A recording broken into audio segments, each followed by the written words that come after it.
Natalité, pourquoi fait-on moins d'enfants dans le monde? C'est un phénomène qui touche tous les continents, de façon certes, on va le voir, différente, mais massive. Avec nous pour en parler ce soir, Olivier Ray, bonsoir et bienvenue. Vous êtes philosophe, mathématicien, auteur de Défécondité, ses raisons, ça a des raisons, édition Gallimard dans la collection Tract. À vos côtés, Corinne Mayer, bonsoir.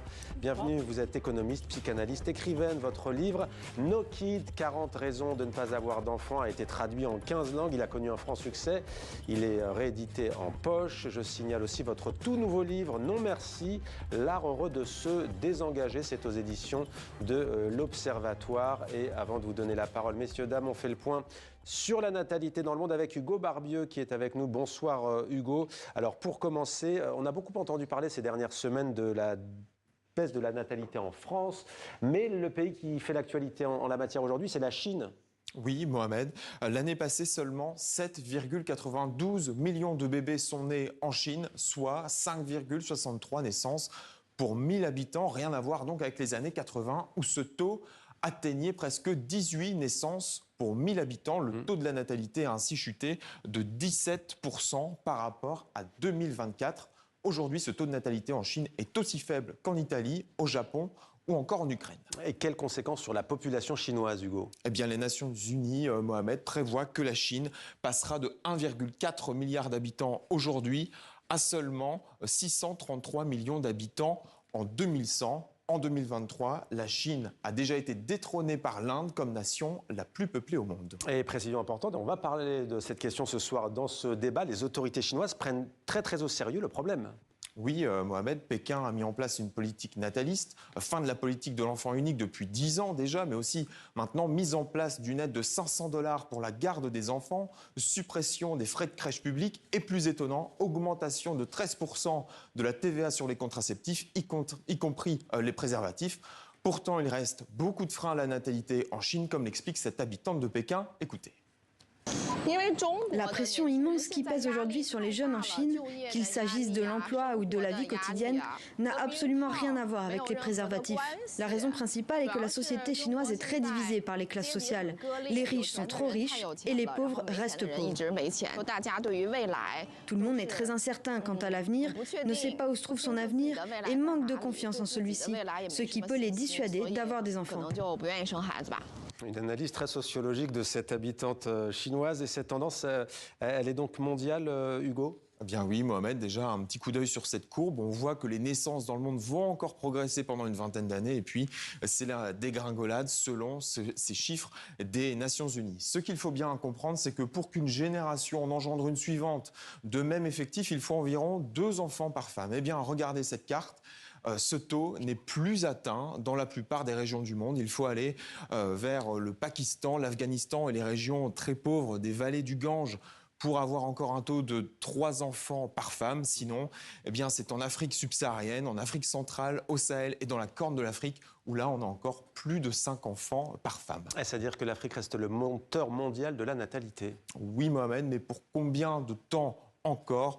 On le voit en Afrique aussi, le taux de naissance pour 1000 habitants est en baisse constante depuis 50 ans. Merci beaucoup Hugo pour ce point complet pour lancer ce débat. Prenez place, vous allez rester avec nous tout au long de notre discussion. Olivier Ray, pourquoi cette chute de la natalité? Je pense que les données qui viennent de nous être proposées montrent qu'il s'agit d'un phénomène mondial. Et ce qu'on observe, c'est une très forte corrélation entre ce que l'on appelle le développement et la baisse de la natalité. Dans un premier temps, le développement a entraîné une explosion démographique sur la Terre parce que les gens avaient encore l'habitude de faire beaucoup d'enfants et puis on a eu une baisse très forte de la mortalité, d'où explosion démographique d'abord en Europe et puis qui s'est propagée dans le monde entier. Mais ce dont on s'aperçoit avec le temps, c'est que le développement fait baisser beaucoup la natalité jusqu'à atteindre des niveaux qui sont très en dessous de celui qui serait nécessaire pour le renouvellement des générations. Alors on peut dire que là, de manière globale, c'est les modes de vie modernes qui ne sont pas du tout adaptés pour l'accueil des enfants. Une des grandes raisons qui est peu souvent évoquée, mais que je considère comme très importante, c'est le passage d'un mode de vie communautaire à un mode de vie social. Si vous voulez, dans une communauté, c'est la communauté qui est première et les individus font partie de la communauté, alors que dans le mode de vie social, les individus se vivent comme étant les éléments premiers et la société est un rassemblement d'individus. Et dans une communauté, vous voyez, quand un enfant naît à l'intérieur d'une communauté, il est pris en charge par la communauté, bien sûr d'abord par ses parents, mais aussi par toute la communauté, la famille élargie, le village, ce qui fait que l'arrivée d'un nouveau venu est tout sauf un bouleversement. Ça n'est jamais qu'une personne supplémentaire à l'intérieur de la communauté. Alors que lorsque nous vivons, pour la plupart d'entre nous maintenant, dans le cadre moderne, à l'intérieur de grandes métropoles, isolées dans des appartements, en fait, l'arrivée d'un enfant dans un couple, pour autant que le couple tienne encore d'ailleurs, c'est un cataclysme, c'est un bouleversement. Donc là, les conditions sont tout à fait différentes. Alors, Corinne Mayer, j'aimerais, avant de vous interroger sur bien d'autres questions, vous lire ce qu'on appelle l'épigraphe. Vous savez, c'est cette petite phrase qu'il y a devant un roman ou devant un récit, un livre. Je dirai l'auteur après. Lorsque sur un trottoir, on rencontre une mère suivie de 2 ou 3 garçons et d'autant de filles, on rit. Cela semble comique, presque inconvenant. Il n'y a que les animaux pour se reproduire de la sorte. Émile Zola, Dépopulation, Le Figaro, le 23 mai 1896. Étonnant, des mots sont forts. Qu'est-ce que ça vous inspire ?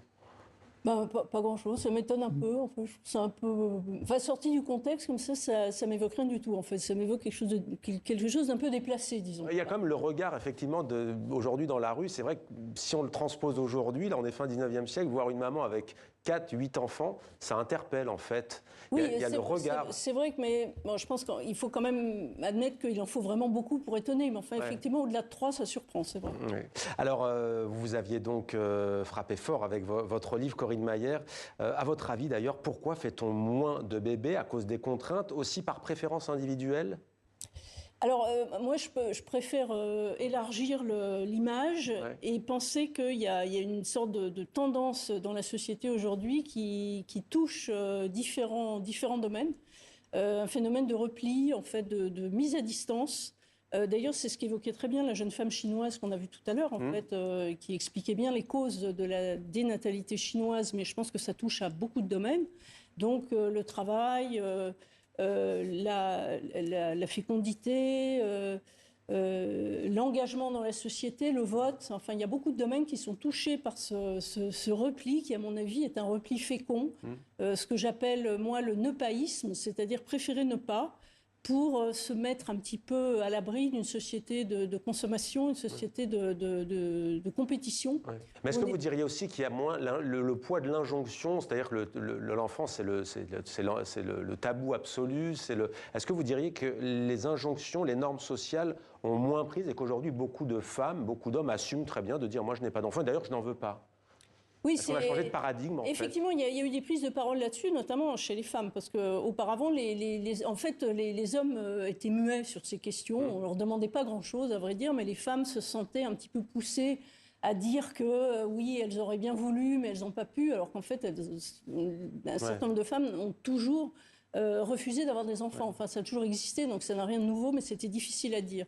Et d'ailleurs, de façon générale, il est difficile de dire qu'on se désengage. On est tous pris dans cette espèce de narratif de l'action, du fait de rajouter des choses dans le monde, de se reproduire.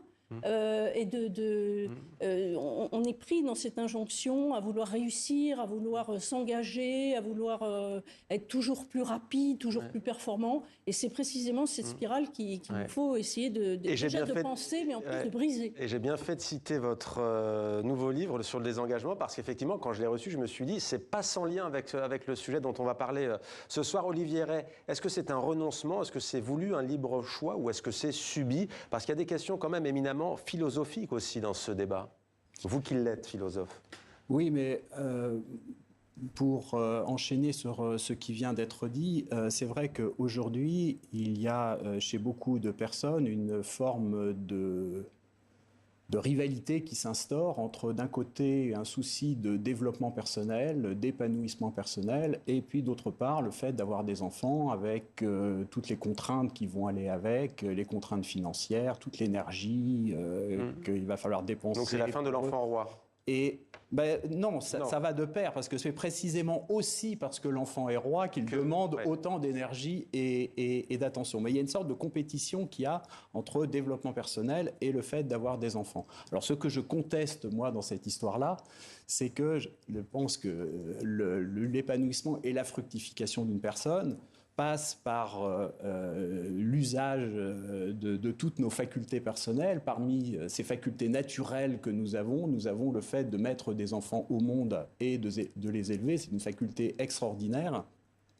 Et je pense que ça fait partie du développement personnel que d'avoir des enfants. Et il se trouve qu'il y a des personnes qui, dans leur jeunesse, peuvent se dire qu'ils ont tellement de choses à faire que, bon, les enfants passent assez loin dans la to-do list, mais que le temps passant, peut-être qu'ils s'apercevront que, voilà, ils ont manqué quand même quelque chose.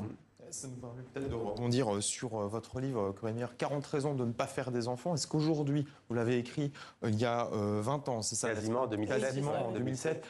Est-ce qu'aujourd'hui, il y a toujours 40 raisons de ne pas faire d'enfants? Ou est-ce que, et là, peut-être qu'on peut faire un lien avec vous, Olivier, est-ce qu'il y a aussi 40 raisons peut-être de faire des enfants? Parce que vous parlez de la communauté. En France, on vit en communauté, mine de rien, parce que il y a les congés maternité, les congés paternité, maintenant même qui sont plus longs. Est-ce que c'est aussi des raisons de faire des enfants?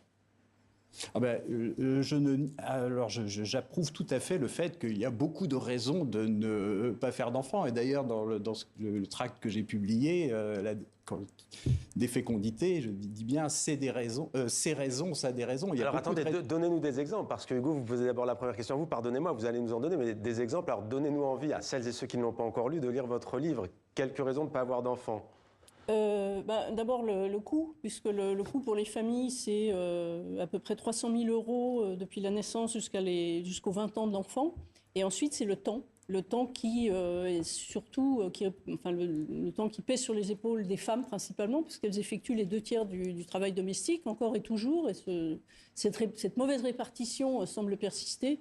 Et j'ai calculé, en ce qui me concerne, que pour un seul enfant, moi, par exemple, mais je dis un seul, j'en ai deux, donc même s'il y a des économies d'échelle après, mais enfin, c'est à peu près 30 000 heures, et encore, c'est jusqu'à 20 ans à peu près. Et donc, 30 000 heures, les 30 000 heures que j'ai passées avec l'un de mes enfants, j'aurais pu devenir spécialiste de tel ou tel domaine ou apprendre à jouer très bien d'un instrument de musique, ou simplement me reposer parce que la vie de mère de famille est totalement éreintante. Alors, un exemple et un contre-exemple, enfin les deux exemples, si vous voulez, dans les deux, oui et non. Non, mais je suis tout à fait d'accord avec ce qui vient d'être dit, mais Charles Péguy disait tout ce qu'on fait, on le fait pour les enfants. Je veux dire, toutes les activités artistiques, tout le développement personnel n'a de sens que si l'aventure humaine continue. Et donc, en fait, on s'aperçoit que si, justement, il n'y a pas cette continuation, finalement, toutes les activités à laquelle on accorde du prix ont tendance à se faner. Oui, mais en même temps, il y a un argument qu'on n'a pas donné. Par ailleurs, les guerres, les pandémies, le climat anxiogène, l'environnement, on ne l'aborde pas. Juste pour les 30 000 heures, en fait, je pense qu'on pourrait faire le compte aussi qu'aujourd'hui, il y a beaucoup de personnes qui auront passé 100 000 heures à scroller sur leur smartphone. Ouais. Et peut-être qu'à ce moment-là, les 30 000 heures consacrées à l'enfant étaient plus enrichissante que celle passée sur TikTok ou sur Instagram. Vous attachez à répondre à des arguments. Alors attention aux mots que je vais prononcer, aux arguments néo-malthusiens. Alors le néo-malthusianisme, c'est quoi? Parce que ça aussi, on l'entend beaucoup quand on dit « Non, mais il faut arrêter de faire des enfants parce que de toute façon, on est trop sur la planète ». C'est quoi? C'est une actualisation de la doctrine de Thomas Malthus qui dit, et de sa prise de conscience des ressources limitées de la Terre. Ça, chez les jeunes générations, ça prend aussi? Oui, alors moi je voudrais répondre là-dessus. Effectivement, ce repli s'explique, ce que je décris dans Non Merci, c'est-à-dire un repli qui est global et dans différents domaines, ça s'explique effectivement par une forme d'inquiétude vis-à-vis de l'état de la planète et le fait possiblement on consomme de façon folle et excessive. Cela dit, je pense qu'il y a aussi un autre argument en faveur du fait d'ajouter moins de choses ou moins d'êtres humains dans le monde, c'est le fait que demain, c'est-à-dire à très court terme, vu les courbes de la fécondité, nous aurons moins de guerres. Et vu les bruits de bottes qu'on entend dans l'actualité en permanence, ça me semble une très bonne nouvelle, puisqu'effectivement, pour faire des guerres, il faut beaucoup de jeunes. Voilà encore sinon, une raison, ça s'arrête en fait. La spirale belliciste va s'arrêter. Sur ça, sur le... J'avais écrit un livre qui s'appelle Une question de taille, dans lequel j'insiste beaucoup sur la chose, c'est-à-dire que le bien et le mal tient peu souvent à l'essence d'un phénomène, mais à son ampleur et à sa vitesse. Ouais. Comme je l'ai dit, le développement, ce qu'on appelle le développement, a engendré une explosion démographique sur la Terre. On peut tout à fait considérer qu'aujourd'hui, nous porterions mieux s'il y avait moins d'hommes sur la Terre. Et donc, de ce point de vue-là, une décroissance de la population mondiale peut tout à fait être accueillie favorablement.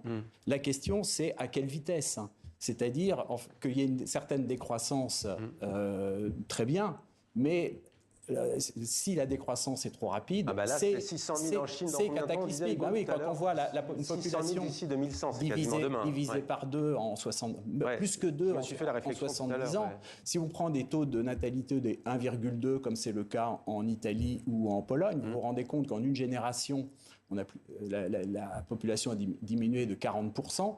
En 2 générations, elle a diminué pratiquement des 2/3 et en 3 générations, des 4/5. Donc en fait, c'est vraiment une véritable euthanasie populationnelle. Oula, le terme est fort et dur. Oui, mais c'est quand même à cela que ça revient. Et donc, ça pose la question aussi, bien entendu, du fameux financement des retraites pour ceux qui ont ce système-là, entre autres. Merci beaucoup, Corinne Maillard, d'avoir été avec nous. No Kid, 40 raisons de ne pas avoir d'enfants, chez Poche. Et puis, non merci, l'art heureux de se désengager, aux éditions de l'Observatoire. C'est toujours court, percutant, incisif, et ça va sans doute connaître à nouveau un grand succès. Et puis, bien entendu, Olivier Ray, des fécondités, ses raisons, ça a des raisons, chez Gallimard Collection Trac. Merci à tous les deux. Merci beaucoup, Hugo Barbieux, d'être venu pour votre éclairage sur notre plateau.